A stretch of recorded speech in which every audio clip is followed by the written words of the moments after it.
আলহামদুলিল্লাহ, ধন্যবাদ সম্মানিত ভাইকে। এ পর্যায়ে আপনাদের সম্মুখে সংক্ষিপ্ত বক্তব্য নিয়ে আসছেন আশুলিয়া দামসানা ইউনিয়নের শুরা ও কর্মপরিষদ সদস্য প্রিয় ভাই মাওলানা জিল্লুর রহমান। জিল্লুর রহমান ভাইকে তার বক্তব্য পেশ করার জন্য সবাই অনুরোধ করছি। সময় 3 মিনিট।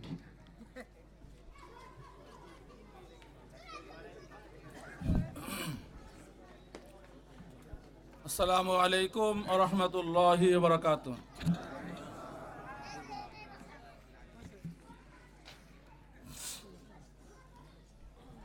আন্তর্জাতিক মাতৃভাষা দিবস উপলক্ষে আজকের এই আলোচনা সভার মহতারাম প্রোগ্রাম সভাপতি এবং আজকের প্রোগ্রামের প্রধান মেহমান, মাটি ও মানুষের নেতা,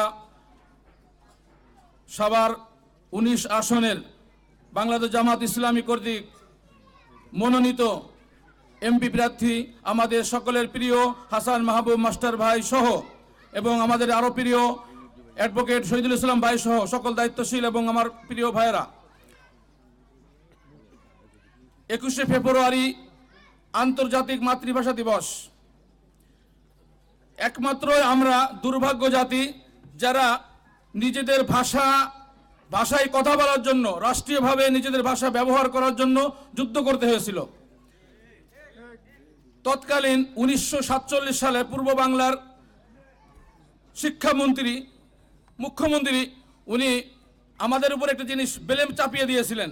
উনি ঘোষণা দিয়েছিলেন পূর্ব বাংলার জনগণ রাষ্ট্রীয় ভাষা উর্দু হোক, এটা তারা সম্মত। তারা আমাদের উপর একটা মিথ্যা চাপিয়ে দিয়েছিল যে পূর্ব বাংলার জনগণ এটা সম্মতি প্রকাশ করেছে যে রাষ্ট্রীয় ভাষা উর্দু হোক। এটা মিথ্যা আমাদের উপর চাপিয়ে দিয়েছিল। যখন পূর্ব বাংলার জনগণ আন্দোলনে ঝাঁপিয়ে পড়লো, তখন আরেকটি কৌশল অবলম্বন করলো ওই শাসক গোষ্ঠী যে না, ঠিক আছে, বাংলাই হবে, তবে বাংলা লিখতে হবে আরবিতে। 48 সালে আবার একটা ব্লেম দিল যে বাংলা ভাষায় বাংলায় লেখা হবে, কিন্তু অক্ষরটা হবে আরবিতে। আরবি প্রথম বলা হয়েছিল, দ্বিতীয়বার বলা হলো না, ঠিক আছে, বাংলায় হবে কিন্তু উর্দুতে।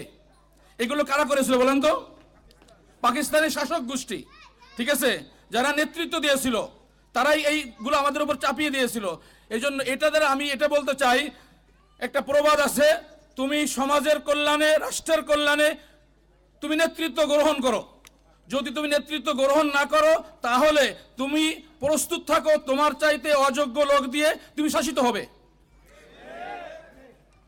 তুমি সমাজের কল্যাণের জন্য, নেতৃত্ব দেওয়ার জন্য কি যোগ্যতা অর্জন করো। যদি তুমি এটা না করো তাহলে তোমার চাইতে অযোগ্য লোক দিয়ে তুমি শাসিত হওয়ার জন্য প্রস্তুতি গ্রহণ করো। ভাই সাহেব, আপনারা কি আপনার চাইতে অযোগ্য লোক দিয়ে শাসিত হতে প্রস্তুত? তাহলে আসুন আমরা সকলে যোগ্যতা অর্জন করি, এই সমাজকে পাল্টিয়ে দিয়ে আমরা একটি সুন্দর ইসলামী সমাজ কায়েম করি। ইউদত্ত আহ্বান জানিয়ে আমি আমার কথা শেষ করেছি। আসসালামু আলাইকুম ওয়া রাহমাতুল্লাহি ওয়া বারাকাতুহু।